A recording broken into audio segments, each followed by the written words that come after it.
Hola oyentes y lectores, esto es Medianoche en Maine, capítulo 56, el podcast dedicado a Stephen King que hacemos en Martes Ataca. Mi nombre es Lucía y estoy acá con Andrés. Hola a todos, estamos aquí en el quinto volumen. Estamos dándole inicio a este nuevo volumen de Medianoche en Maine, que podemos explicar brevemente de qué va a tratar. ¿Te parece? Porque creo que lo explicamos un poquito en el final del anterior, pero para el que empieza ahora, no viene mal. El podcast cumplió en realidad 10 años, así que nos pareció correcto retomar este último tramo de tiempo y ponernos al día con las últimas obras de King. Así es. Y vamos a empezar con El Instituto, The Institute, que Bien. es una de las tantas que nos pedían para hacer y nosotros siempre teníamos como, no, en este volumen la temática es otra. Eso también hace que este volumen tenga una temática en cuanto a tipos de libros bastante variada. Va a haber de todo. Sí, es la primera vez que armamos el volumen por años y no por otro criterio que tiene más que ver con formato y demás. The Institute, una novela de 2019. Así es, que se sitúa entre Elevation y Fit Blitz. ¿Te gustó? Ah, ¿querés arrancar por ahí? No sé, Sí. ¿por dónde más se puede arrancar? Sí, me gustó. Bien. Para quienes no lo leyeron, se puede decir que sí, lo recomendamos. Creo que lo que más me gustó es que King retoma varios tropos e ideas que él siempre trabaja y los actualiza. Se entiende mejor el contexto para nosotros, lectores más jóvenes, cuál es el contexto en el que está escrito este libro. Y también se da la particularidad de que este libro está escrito en la primera presidencia de Trump y ahora estamos justo en la segunda, donde se vuelven a repetir ciertas ideas y tropos, inclusive tal vez de una manera más acelerada. Sí. A mí también me gustó King escribiendo con esa mirada en el presente, o en un presente muy inmediato. Y cuanto más la pensé desde lo ideológico, más me fue gustando. Porque el argumento en sí no me movió el piso. No me parece que esté entre las grandes ideas de King que aportan un nuevo concepto canónico al género del terror. De hecho, ni siquiera es una novela de terror, si bien lo que sucede es terrorífico, es una novela de ciencia ficción. Así que lo que no me convenció tanto del universo fantástico sí me atrajo de la mirada política y de que King esté volviendo, como vos decías, sobre estas ideas que ya tuvo, pero para darles otro tratamiento. Sí, ya sale un poco del mood, yo les avisé y entra en él. Bueno, ya estamos acá. Breve sinopsis para arrancar. Mientras el ex policía Tim Jamison abandona su vida en Florida en busca de nuevos rumbos, Luke Ellis es secuestrado en Minneapolis, aparentemente por ser un niño superdotado. Su destino es el Instituto, un complejo oculto en los bosques de Maine, donde otros niños con habilidades especiales son retenidos y sometidos a crueles experimentos en nombre de un supuesto bien mayor. A partir de ahora, si no leyeron, se van. Sí. A partir del argumento ya podríamos identificar cuál es el árbol familiar de The Institute en la bibliografía de King. Porque tenés Carrie Firestarter. Firestarter sobre todo. Sobre porque todo también Firestarter y The Shop. The Shop, que la es, tienda. El instituto de ese mundo ficticio. The Dead Zone. Cuentos cortos sobre organizaciones clandestinas como Quitters Inc. o The Turbulence Expert, que hablamos cuando leímos el compilado Fright or Flight. ¿Era? Sí. Y una vez que lo leemos, también vamos a identificar que ahí están 22-11-63 y sobre todo de Tommy Knockers. Porque la idea de humanos funcionando como baterías es exactamente la misma y es un concepto muy pregnante en The Institute. Sí, después está toda la parte de los poderes, las habilidades especiales. Entonces puedes irte a The Shining, a Doctor Sleep. Pero sí, es una idea que él siempre igual utiliza. Entonces cuando uno se encuentra con la sinopsis, pensás, otra vez está a contar lo mismo de siempre. Pero a la larga termina siendo utilizado para otro propósito. Sí. Me parece que es una novela de grandes temas más que de acción impactante. No me parece que tenga momentos tan destacados o tan interesantes como lo que después surge de pensarla y tratar de entender cuál es el punto de vista sobre esas circunstancias que vive Luke Ellis, el protagonista. Hay un concepto que atraviesa toda la novela y es el de small hinges, que no sé si la traducción es así, pero serían bisagras pequeñas. Sí, pequeñas bisagras. Y la novela presenta, por un lado, las imprevisibilidades de la vida cotidiana que van cambiando el curso de los hechos y, por otro, las, entre comillas, bisagras identificadas por el instituto a través de este grupo que tiene el don de la precognición y targeteadas como causas aisladas del fin del mundo. Estoy saltando muy hacia adelante, pero estos son los temas principales de The Institute y se van construyendo desde el primer momento cuando Jameson se baja del avión. Es el primero de muchos detalles, de muchas pequeñas actitudes que van alterando el curso de la historia y que King define como grandes eventos que se mueven sobre bisagras pequeñas. Sí. Sí, es una cosa así como el efecto mariposa. Son las bisagras serían como esos aleteos que pueden llegar a cambiar el destino. Sí, pero más que eso yo lo relaciono con la idea que King tiene del mundo y también del oficio, que es esa forma enterrada que no podés ver y que a través del proceso de escritura vas desenterrando mientras vas encontrando el camino. Y a su vez ese camino se descubre a medida que voy avanzando. Hay una reciprocidad en el proceso. Entonces no conozco el resultado final, no sé cómo se ve la forma hasta que la desenterré por completo, porque es precisamente el camino recorrido que va moldeando la forma final. Yo pienso que tiene mucho que ver con eso. Me parece muy congruente con la mirada que tiene King sobre cómo se llega a que las cosas grandes sucedan. Ya que mencionaste a Tim, me parece tal vez un poco arriesgada la estructura que tiene el libro en un principio, que es presentarnos a este personaje totalmente descontextualizado de lo que va a ser el instituto. Mismo me pasó que arranco a leerlo y ¿dónde está el instituto? ¿Dónde están los niños? Sí, la primera parte se llama The Night Knocker, que es el trabajo que agarra Tim Jameson en un pueblucho después de decidir impulsivamente bajarse del avión que lo iba a llevar a otra vida completamente distinta. Sí. Y mismo él ya tiene un evento desafortunado que lo hace estar en ese avión. Él tiene que dejar la policía después de un incidente donde le termina disparando a un adolescente. Ese evento es súper importante y más adelante me voy a meter ahí.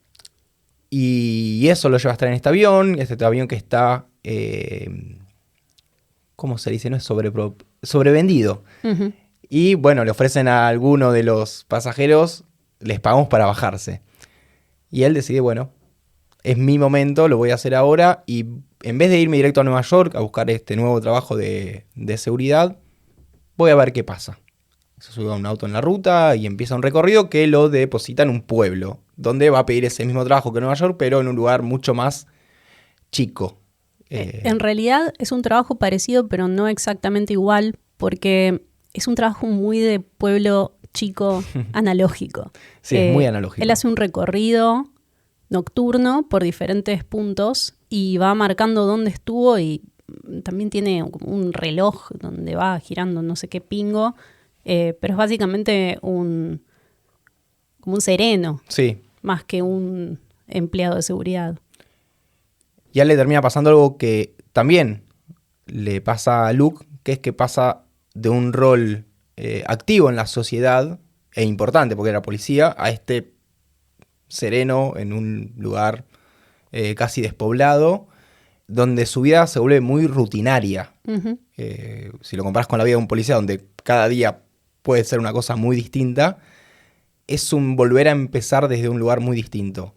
Sí, y lo mismo que le pasa a Luke es que los dos personajes están muy sobrecalificados para la situación en la que se encuentran en este punto.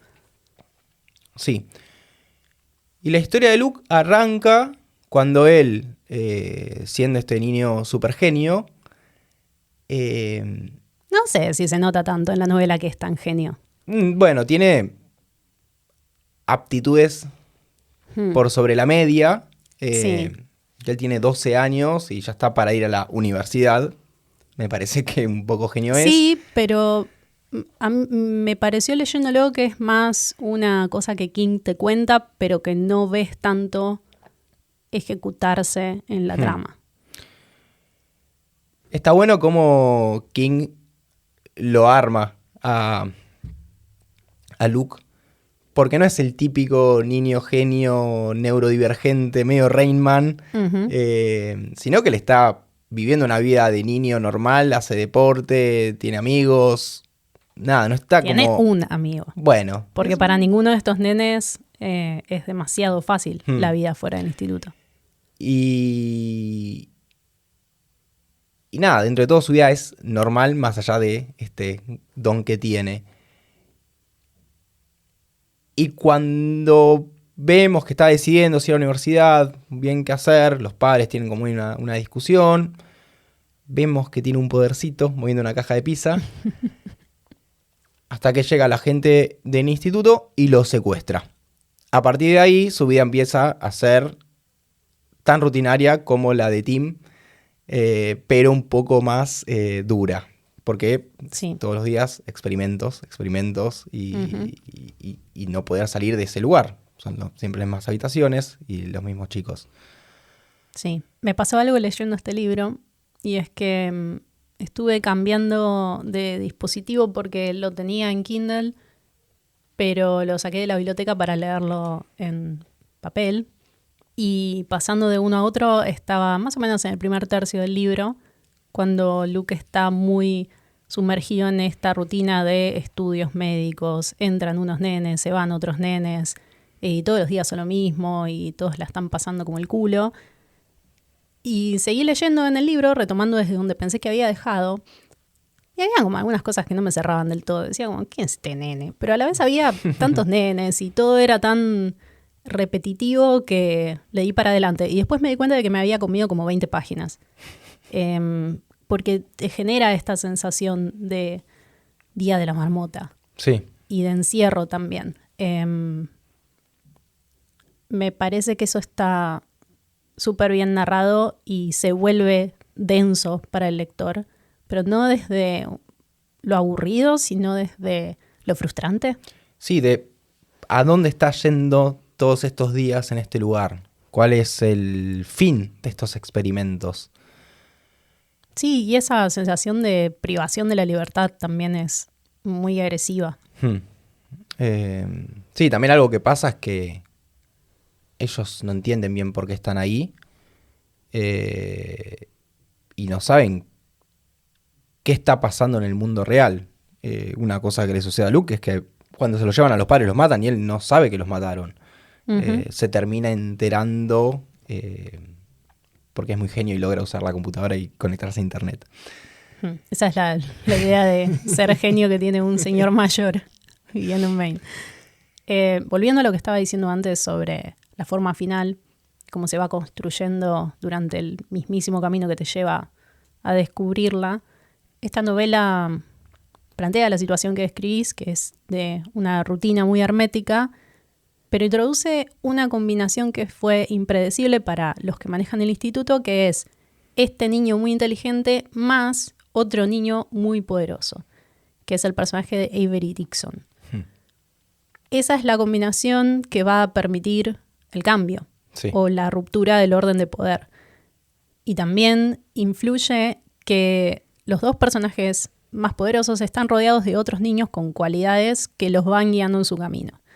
Hay algunos que tienen más actitud de lucha o contestataria y otros que son más cariñosos y los contienen. Pero ni el más inteligente, que es Luke, ni el más poderoso, que es Avery, pueden solos. Aunque tengan estas capacidades superiores a los demás, las condiciones del instituto los debilitan emocional y espiritualmente. Les van quitando la fuerza humana a la vez que potencia la fuerza paranormal. Sí. Y en esas condiciones de explotación, de abuso, de aislamiento, etcétera, los nenes llegan y pasan como en una cadena de producción. No tienen posibilidades de organizarse ni de formar comunidad. Hay algo que ellos dicen cada vez que alguien se va, que es, y no lo vamos a ver nunca más. Me dio la impresión de que sufren, pero a la vez se van insensibilizando a ese proceso. Sí, porque es cada vez más fuerte lo que les pasa y eso, lo termina haciendo rutina. Bueno, tengo que lograr este cometido, tengo que ver las luces de Stasi y así. En un punto es como que ellos sufren. Es un poco síndrome de Estocolmo, ¿no? Sí, pero cada vez llegan más rápido a esos picos de telequinesis o telepatía. Uh-huh. Sí, en teoría todos estos niños tienen diferente grado de poder y Avery Dixon, que es el más chiquito, tiene un grado superior a todos los demás. Sí. Pero es un personaje pequeño que necesita un soporte de otro para poder disponer de ese gran poder. Y King hace mucho esto. Darle mucho poder a un personaje que no está en total uso de sus facultades por un motivo u otro.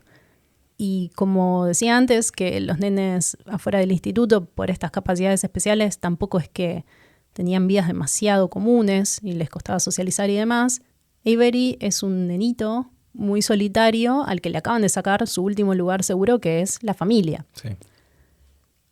Y es mi personaje favorito de este libro. Es muy lindo. Es súper tierno. Es muy tierno. Bueno, a nivel funcionamiento, el lugar lo que hace es tener dos partes, que es la mitad delantera y la mitad trasera. La mitad delantera ellos, amén de los experimentos, tienen ciertas comodidades. Tienen estas máquinas de golosinas, alcohol y cigarrillos también, a las que pueden acceder a través de portarse bien porque les dan unos tokens, los canjean y tienen sus comidas, tienen sus camas. Me perturba bastante esa idea de que recrearon las habitaciones que tenían en el mundo exterior. Entonces ellos se despiertan en, entre comillas, su cuarto. Casa. Pero es perverso. Es como una manera tal vez de amortiguar el shock, porque no dejan de ser niños. Pero lo que tiene es que una vez que pasan a la mitad trasera es otro mundo. Es lo que se parece mucho más a lo que uno creería que es un lugar donde están explotando personas. Sí. Entonces la idea es que los van, entre comillas, experimentando y entrenando para que tengan bien fuertes estos poderes para pasarlos a la otra mitad, donde efectivamente van a hacer el trabajo que necesita el instituto, que es usar sus poderes telepáticos o telequinéticos para matar a una persona. Y esa persona es uno de esos objetivos que identificó otro grupo que funciona fuera del instituto, pero que también está formado por personas que tienen un poder especial, y en ese caso es el de la precognición. Sí. En teoría, las víctimas que matan a estos niños con el combo loco de poderes son personas que van a causar el fin del mundo, porque así lo vieron en el futuro los precogs. Me gusta cómo King reformula la idea de cambiar el futuro matando a esta persona que en principio es totalmente injunable, porque en la zona muerta va y mata directamente a la persona que va a ser el presidente de Estados Unidos. Acá no está targeteando a esas personas, sino a las que luego de varias combinaciones va a terminar influenciando a una persona importante. Ese es el argumento del instituto para justificar por qué hacen lo que hacen. y al costo de básicamente matar a todos estos niños. Porque el entrenamiento y el servicio que proveen no dura demasiado. Se van agotando y terminan vegetales con un coso conectado hasta que en un punto se mueren y los tira a un incinerador y chopicho. Sí. Es a todas luces un campo de concentración. Pero al final de la novela, Luke, que en teoría es el personaje más inteligente del libro, refuta la veracidad de esas predicciones, porque según explica él, los hechos no son lineales, sino una combinación de factores minúsculos que es susceptible de cambiar en cualquier punto del proceso que va a construir la realidad. Es el famoso es más complejo. Ante una coyuntura hay que mirar más allá de la causa inmediatamente anterior, porque lo que tenemos son redes de causalidades. Pienso que si queremos ponernos declarativos, podríamos decir que King se opone ideológicamente a esa sobresimplificación y a ese reduccionismo de la historia o de la interpretación de la historia. Sí, igual el instituto o las personas que lo dirigen saben también eso. Saben que Buen punto. hay pocas chances tal vez de que sea el fin del mundo, pero un poco se compran la idea de que tal vez alguna de esas personas que mataron iba a finalmente provocar el fin del mundo. De lo que ellos se convencen en realidad es de que no conviene tomar el riesgo de no ejecutar, en doble sentido, ejecutar a una persona o ejecutar un plan para salvar a la humanidad. Creo que esta es una de las temáticas más fuertes y más interesantes que nos plantea King, que es el bien común. Lo primero que me acordé fue de Hot Fuzz, la película de Edgar Wright. The Greater Good. Que hablan de The Greater Good. Que es interesante porque del inglés se puede traducir de dos formas, que es o el bien común o el bien mayor. Y son dos cosas totalmente distintas, porque en realidad el bien común hace referencia al bienestar general de las personas, de una comunidad, de una sociedad, y se usa para que todos estemos en igualdad de condiciones y que la vida de la sociedad sea mejor, como elevar eso. Y por otro lado, el bien mayor hace referencia más como a un nivel superior de bondad. Sí, es valorativo. Porque se puede usar para cosas buenas, como decir, bueno, no alcanza el bien común para, por ejemplo, ayudar a una minoría. Porque el bien común, las minorías están un poco desplazadas, entonces hay que hacer ciertas acciones mayores para poder integrarlas a la sociedad. Pero también el bien mayor puede ser usado para lo peor, que es justificar un fin. Entonces, que es lo que termina pasando acá en realidad. Lo que termina importando es el resultado a sabiendas de los sacrificios que conllevan. Realmente estos sacrificios son un grupo menor de individuos en pos de el gran conjunto de la sociedad. No me quiero meter mucho porque es muy complejo, pero es básicamente la idea del dilema del tranvía. Sí, que ya mencionamos ya antes en alguna oportunidad. Pero bueno, el chistecito que nos plantea King es que nunca vamos a saber cuán justificado estaban ese bien mayor, porque las chances del fin del mundo en realidad son tan altas como bajas a la vez. Este para mí es el tema más grande de la novela. De hecho lo iba a dejar para el final, pero ya que lo agarramos ahora, le damos. Y es que a mí me hizo pensar inevitablemente en algo que se traduce prácticamente 1 a 1 con relación a la novela y nuestra realidad. Y es esto de que se mueren un montón de nenes al año en Estados Unidos solo para preservar la capacidad de que las personas tengan armas por las dudas pase algo. Y King es particularmente vocal sobre esto. Entonces ya sabemos qué opina al respecto.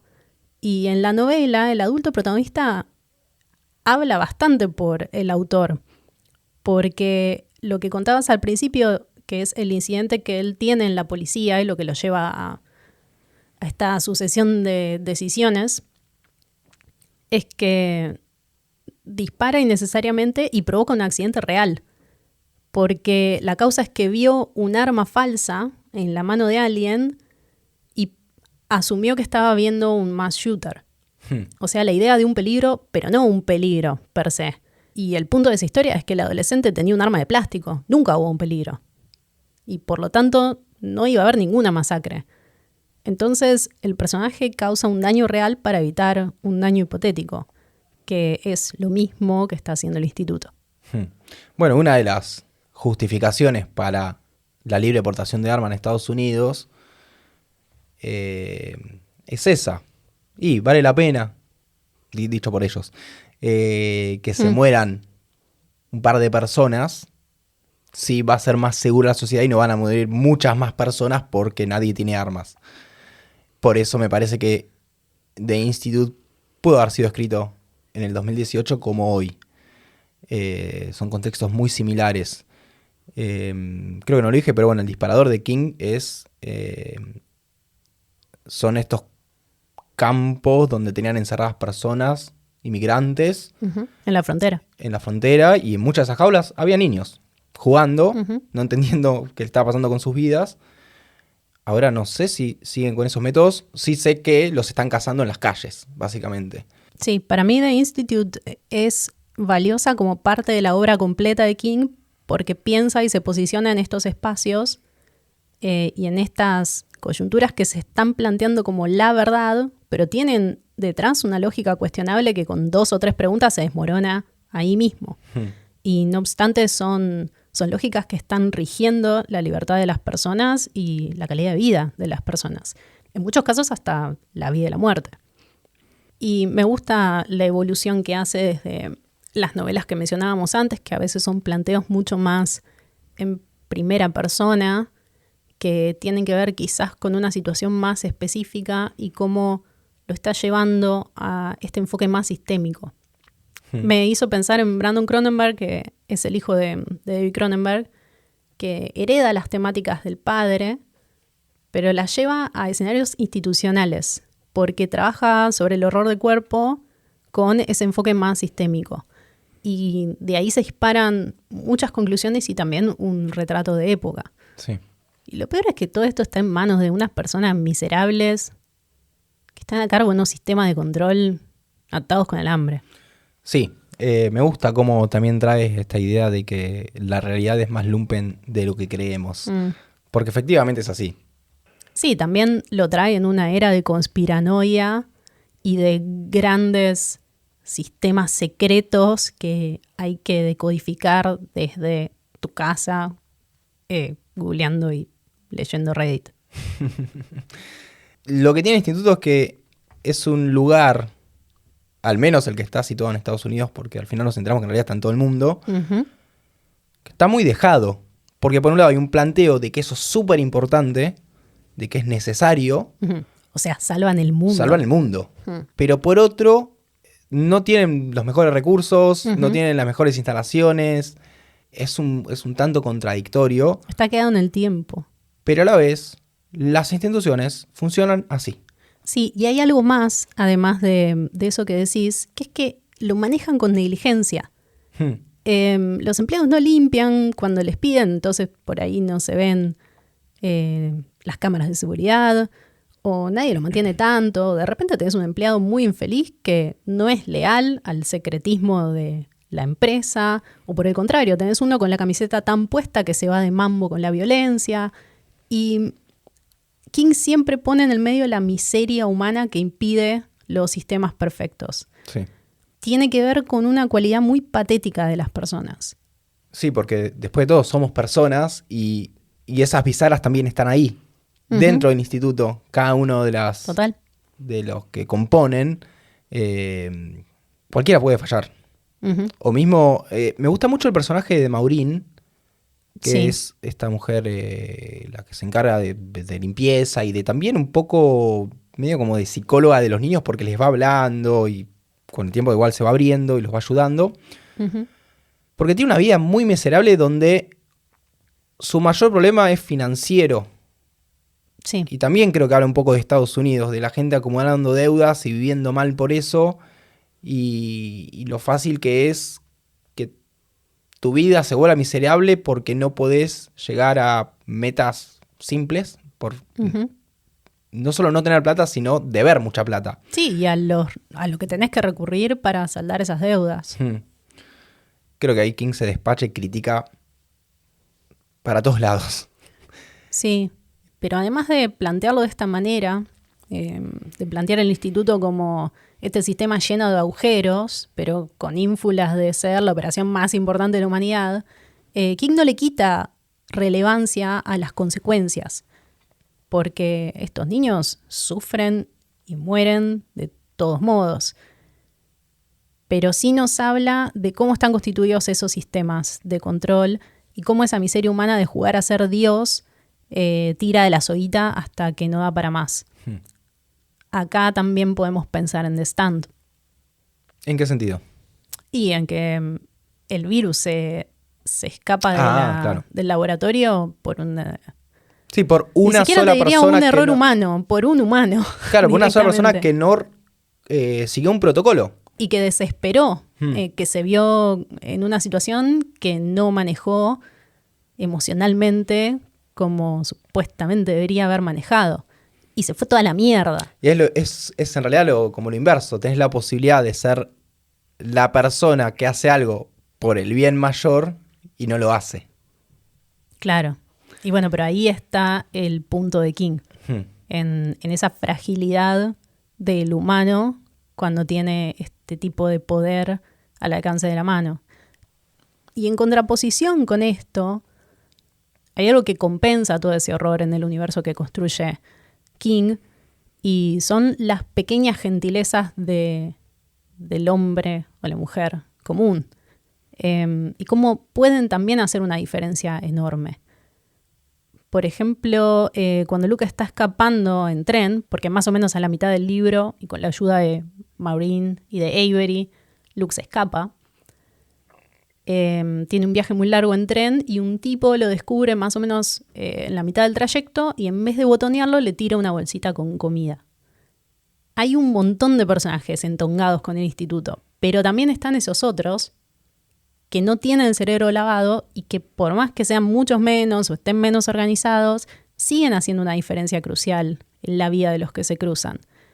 Un poco está respondiendo a la sensación de que ser una buena persona desinteresadamente a veces te hace sentir un boludo porque igual los hilos los están moviendo otros. Bueno, para King no sos un boludo.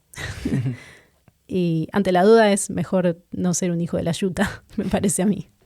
Sí, en ese personaje también se plantea un dilema de cómo puedo ayudar a este chico. Si que siga escapando de en realidad no sé qué, porque tal vez puede estar escapando de los padres, puede ser un delincuente juvenil, puede ser cualquier cosa, o no hacer nada, pero también hacer algo, que es eso que decís vos, que es darle algo de comida.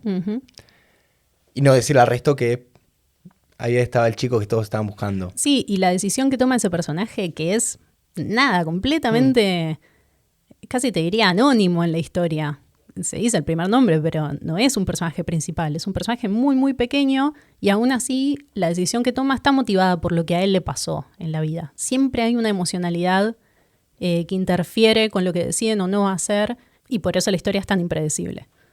Y ya que estamos en el tren, ahí es donde finalmente se terminan encontrando estos dos personajes. Tenemos este inicio totalmente aislado de Tim, la historia de Luke en el instituto, el escape, que por cierto es bastante largo, y finalmente llega a este pueblo.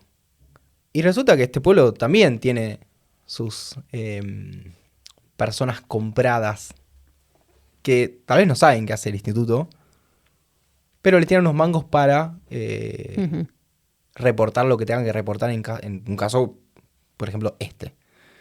Pero hay algo impredecible en ese pueblo que es la nueva incorporación de este sereno, que cambia bastante la ecuación, porque... Perdón, pero además, ¿cuáles son las chances de que un sereno en un pueblo diminuto sea en realidad un policía de la gran ciudad? Esa es otra. Esto de la sobrecalificación de una persona en un puesto. Y bueno, King también te dice que es un policía bueno. Eso también es porque Bueno. podría no haberlo sido. Ujú. Bien. En realidad, si lo pensás, es un policía que aprendió de un error muy común de policía, que es disparar cuando no tiene que disparar. Sí, pero creo que esa situación se da dentro de una confusión y él es más como un Estaba error. con uniforme tomando birra en un centro comercial. O sea, claramente no estaba... no me parece un... A lo que ves que no era una actitud normal en él por cómo te lo plantean. No, pero cuando tenés ese poder y tenés un arma que llevas a todos lados, un error puede ser muy costoso. Sí. Entonces también es un policía bueno, pero es un policía que se la mandó y aprendió de ese error. Ergo, todos los policías son malos. Y como es de esperarse, llevan a cabo todo este operativo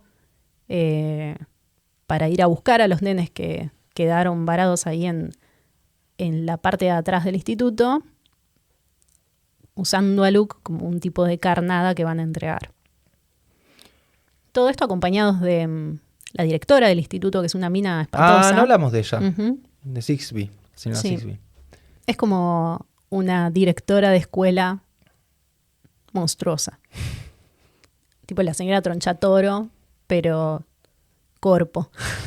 Sí, porque también no es que se presenta como una persona maligna ante los niños. No, pero eso es hasta peor. Hmm.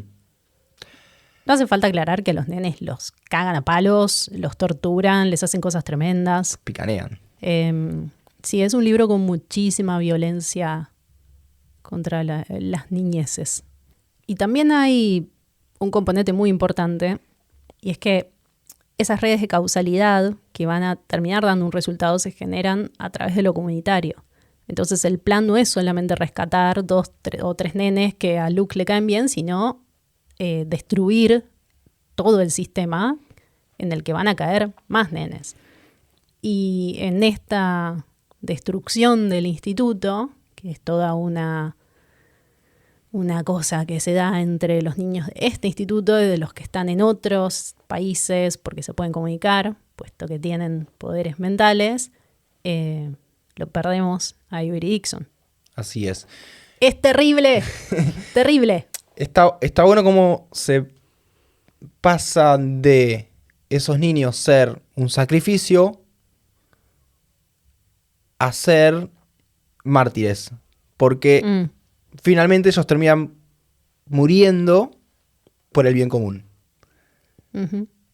Solo que decidieron para qué iba a servir sus muertes. Sí. Antes ellos no podían decidir.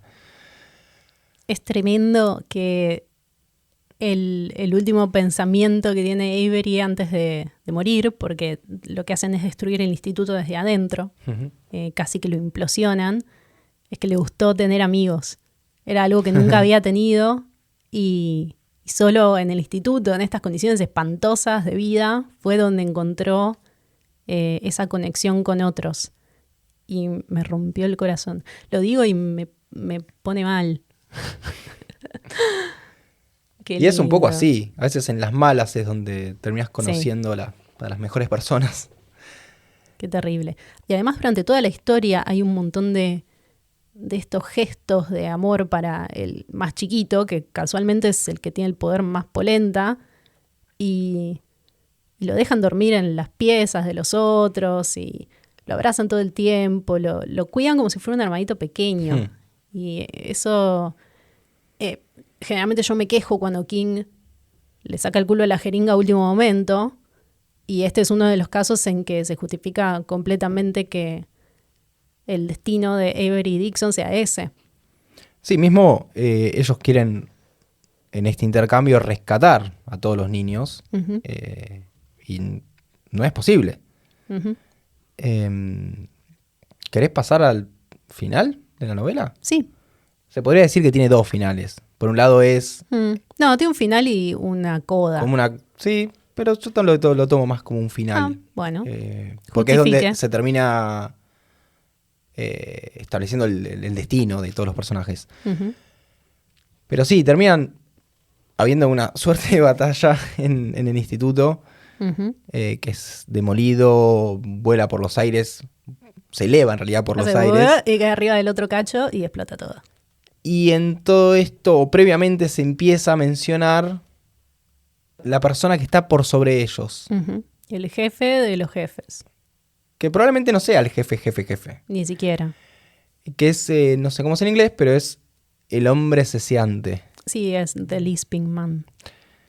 Es el nombre del último capítulo, de hecho. Claro. El anteúltimo es El Gran Teléfono, The Big Phone, que es cómo se comunican entre sí los niños de todos los institutos para poder derrocarlo. Y después de eso, que es lo que asumo que pensás que es uno de los finales, y después The Lisping Man es el siguiente. Sí, porque 3 meses después de que los chicos, o los pocos chicos que se salvan, se aparece este hombre ante Tim. Te sale decirle Jim porque Sí. se llama Jameson. Jameson. Sí. Y viene con una actitud medio, mira vos todo lo que hicieron, ¿eh? Interesante. Y ahí es donde se termina como explicando el funcionamiento del instituto. Y básicamente les dice, ustedes no nos hicieron nada, porque en realidad esto es mucho más grande y nosotros estamos haciendo algo mucho más grande de lo que ustedes puedan terminar. Básicamente el acuerdo al que llegan, no sé si formalmente, pero la idea es que los chicos que sobrevivieron a este instituto estén a salvo y puedan seguir con su vida. Una cosa que no mencionamos es que hay un pendrive, el pendrive de Maureen, donde se muestran todas las cosas que pasan adentro del instituto y ellos se terminan quedando con una copia de eso. Hubiera estado bueno contar la historia al revés, con ese found footage. Un poco como Bring Her Back. Ah, sí. Que hay unos videos de algo que no sabes qué es, ni dónde salió, ni cómo lo obtuvo el personaje, y medio que vas desandando qué significan a través de la historia. Pero bueno, en esta historia funciona básicamente como una evidencia. La idea es que los niños van volviendo a sus casas. O a lo que queda de sus familias, porque a todos les mataron los padres. Y todos volviendo obviamente como, no, en realidad estuve desaparecido, secuestrado por alguien, que encima en Estados Unidos es muy fácil de justificar. Sí, el libro empieza con una estadística de... A ver, lo tengo acá. Lo voy a leer. Sonido de páginas. Dice que hay como un Centro Nacional de Niños Perdidos y Explotados. No sé cuál será el nombre oficial. Dice que estiman que 800.000 niñas se reportan como desaparecidos cada año en Estados Unidos. Y abajo dice, la mayoría son encontrados, miles no lo son. Hay también todas estas ideas de teorías conspirativas que podrían entrar muy bien en decir, no, en realidad todos estos niños secuestrados están en un instituto siendo usados para esto.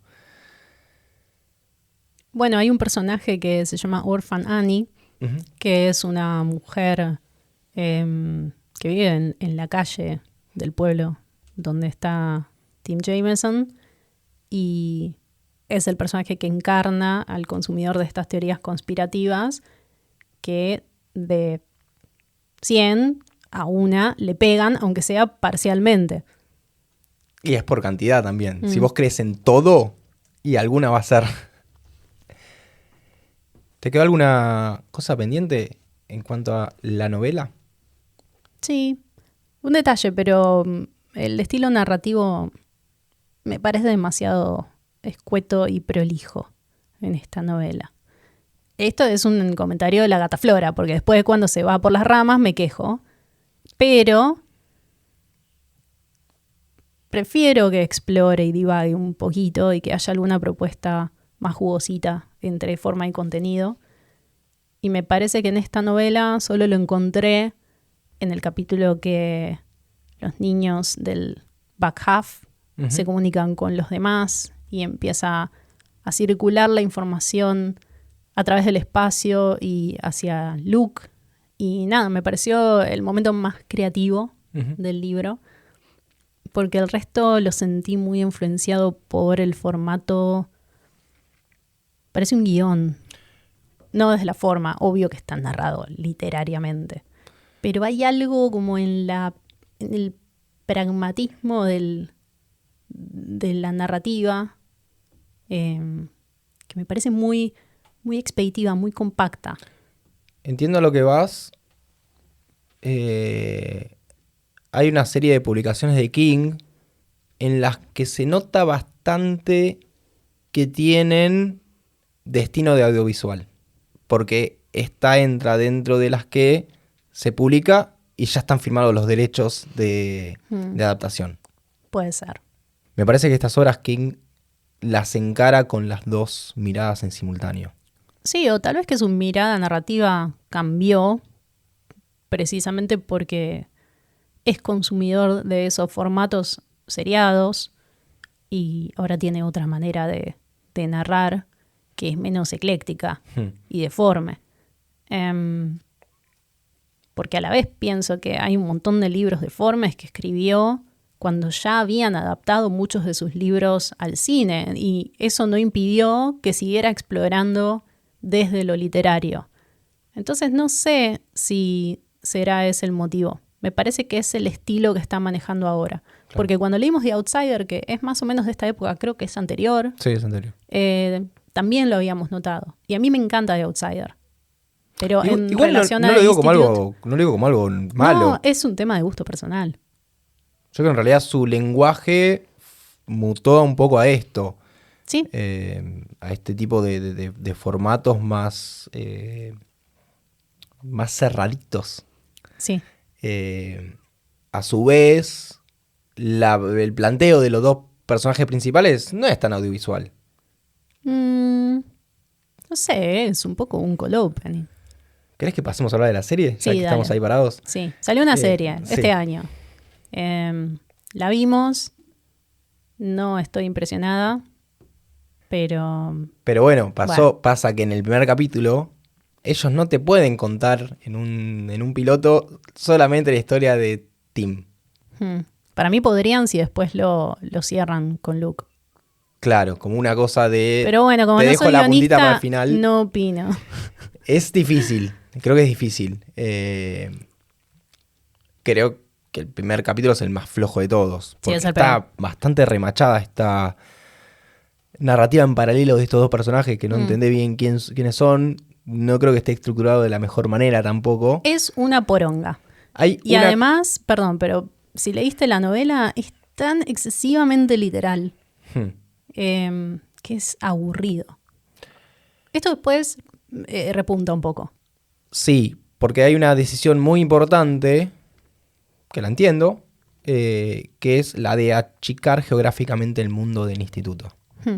Tenemos en la historia original 3 puntos muy importantes, que son, si no me equivoco, Minnesota, que es donde vive Luke, que es algo así como en el norte-centro de Estados Unidos, Florida, que es al sur, al sureste en realidad de Estados Unidos, y Maine, que es el noreste. Y no tienen nada que ver, vos mismo no entendés cómo van a llegar a unirse esas dos personas estando tan lejos. Y en la adaptación decía en realidad que el instituto esté muy cercano a el pueblo, y el pueblo en realidad sea como un nexo del instituto con el mundo real. Sí, e introduce también una investigación constante en que el policía se va acercando lentamente a la verdad. Y una vez que se cruza con Luke ya tiene un montón de bagaje conceptual como para lidiar con la situación.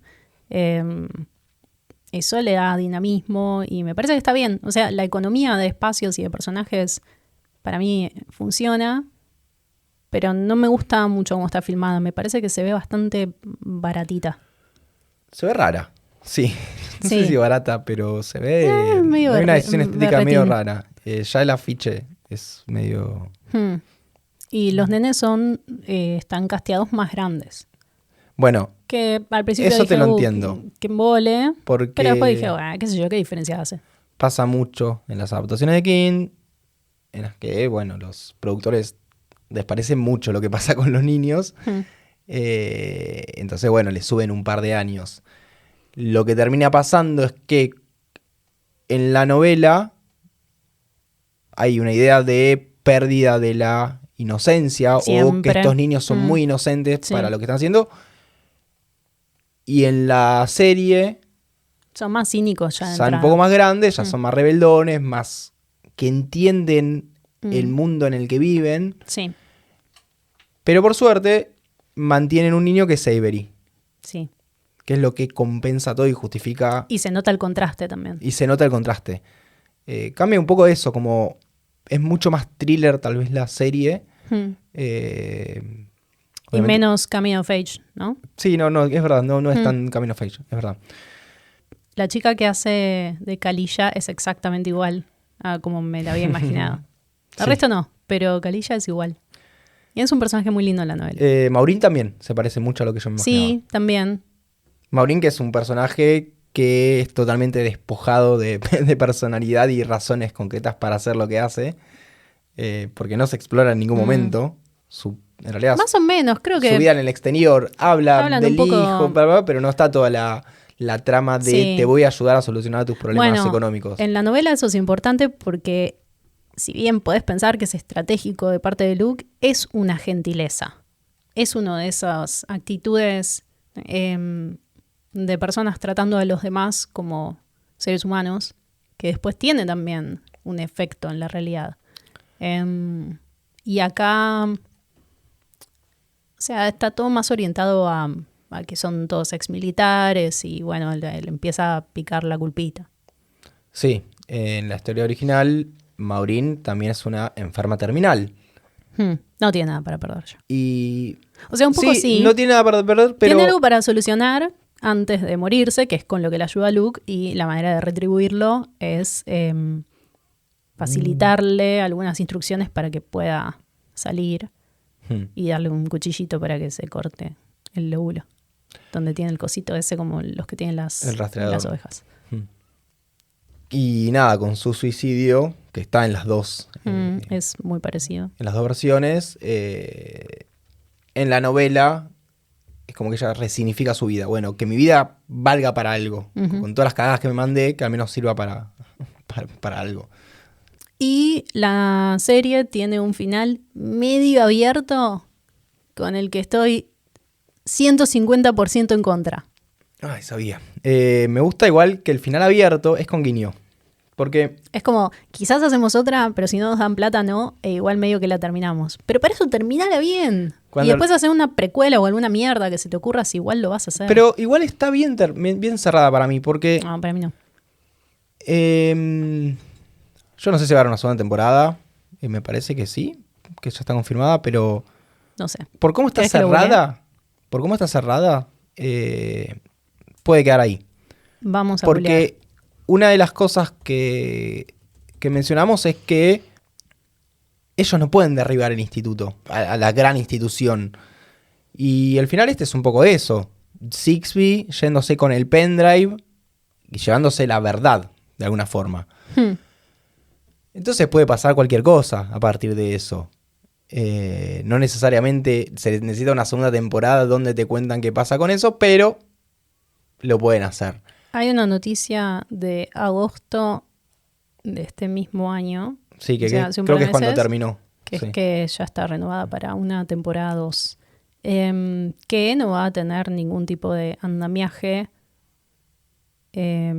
argumental sobre ningún libro, porque termina donde termina la novela. No, y te cuenta básicamente todo lo que pasa en el libro. Y yo dudo muchísimo que King tenga pensado escribir una secuela de The Institute. Y menos en el tiempo que... No creo, no creo. No, porque él sí le da un cierre bastante más concreto. No, ¿quién lo cierra? Pone un moñito y se terminó. Ya veremos qué pasa. No le tengo mucha fe igual a una continuación porque siento que va a volverse una serie más. Y si sale una segunda temporada no vamos a grabar nada al respecto. No creo. ¿Viste que ahora sale Welcome to Derry? Sí, finalmente ¿Grabamos algo de Welcome to Derry? ¿Hacemos uno cuando salga completa o fingimos demencia y no grabamos nada? Otra opción es solo grabar si está buena. Sí, eso es lo que te iba a decir. Pero está mi va a amado. estar buena. Sabemos que va a estar buena. Sí. Dirige Andy Muschietti, ¿no? Sí. Así que esto fue The Institute. Una novela que no necesitaba una adaptación a la tele. Pero aún así nos la dieron. No sé, a mí me gustó verla. Yo qué sé, tampoco me pareció... Tiene algunas cosas que están buenas, pero en líneas generales no es una adaptación memorable. De hecho, no, tampoco es deplorable. No es deplorable, pero tampoco está más cerca de ser deplorable que memorable, para mí. Bueno, está siendo bastante mala. Pero... hace poco volví a ver la adaptación de The Outsider y creo que es mi favorita de los últimos años. Es otra cosa. ¿Qué importa? Bueno, pero es tele igual. Está bien, pero tienen otros estándares a seguir. Y bueno, tal vez todos deberían tenerlos. En vez de producir esta serie que parece todo de cartón y se ve todo verde. Y para eso haceme una de Tommy Knockers. Ya hay una película, así que no pidas más. Y es una mierda. Y está todo pintado. Está en tono. Para mí aerosol. está en tono con la historia original. Obvio. Bueno, esto fue todo. Sí, ya está. Sí. Solamente queda recordarles que nos pueden escribir en @martesataca en Twitter, en los comentarios de los episodios que pueden escuchar en Spotify, en Apple Music, en iVoox, etc. Y, el elefante. El elefante en la habitación. Si quieren que sigamos leyendo La Torre Oscura, que quedó... Completamos hasta el 4º volumen, o sea, estamos en camino al 5º. Wolves of the Cala fue el consenso general. ¿Se acuerdan que habíamos preguntado, ¿quieren que sigamos con el, no sé? Hubo una votación. Y la mayoría dijo, no, que sea en el orden de publicación. Me parece bien. Y no en el cronológico, así que ese es el siguiente.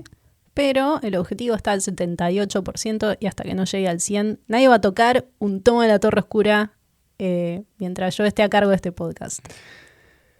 Bien. Así que nada, si lo quieren, taca. Cafecito.app/medianoche en Maine. Bien. Este fue el capítulo 56 de Medianoche en Maine. Inicio del volumen 5 que celebra nuestro 10º aniversario. Mi nombre es Andrés. Mi nombre es Lucía y les deseamos buenas medianoches. Chau. Adiós. Andrés se olvidó de decir algo y espero que sea relevante porque ya habíamos dejado de grabar. En el hipotético caso de que te encuentres dentro del instituto, ¿TP o TK? ¿Yo?